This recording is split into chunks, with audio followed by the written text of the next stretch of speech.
President Trump has signed an executive order slashing federal funds for PBS and NPR. And according to the White House, both organizations, quote, spread radical, woke propaganda disguised as news. And not only does the EO seek to end federal funding, it also calls on federal agencies to root out other indirect sources of funding. In response, the head of PBS said the order threatens its ability to serve the American public with educational programming. The statement went on to suggest PBS was exploring options to allow it to continue to serve all Americans. And with that news today, we do want to bring in our Sue O'Connell. She's joining us live from Dedham. Sue, we do need to take off your Karen Reed hat for a moment. We got to pivot to politics here.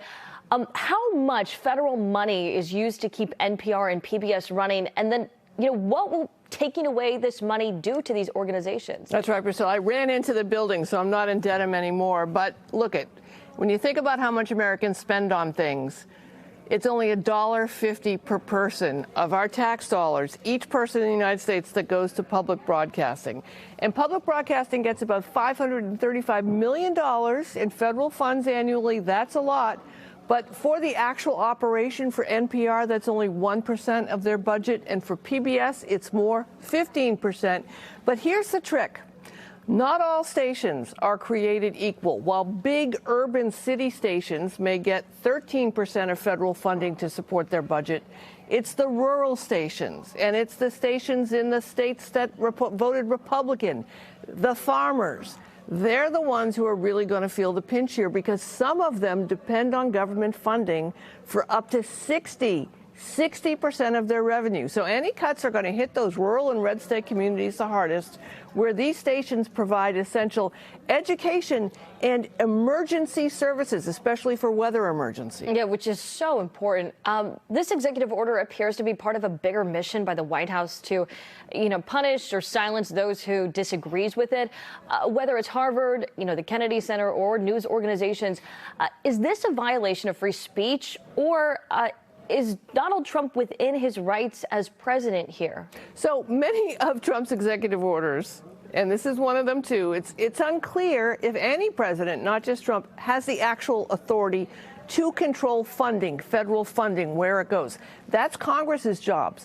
Congress controls the purse string. So we'll see what happens here. But to the issue of what did Trump campaign on and how is he governing? He said he was going to be the free speech president.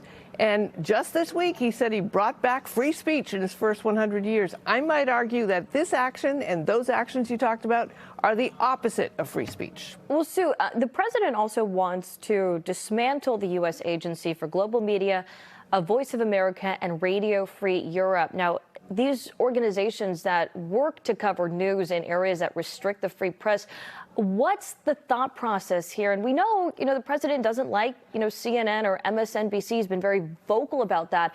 So why focus on these smaller public access newsrooms? So some of these organizations actually send American propaganda to places like Cuba and Russia. So you think we'd want to do this. But by dismantling them, he can chalk up several wins.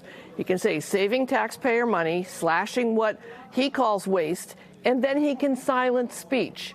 And then he can replace that free speech with speech that motivates his agenda and what some people might call propaganda.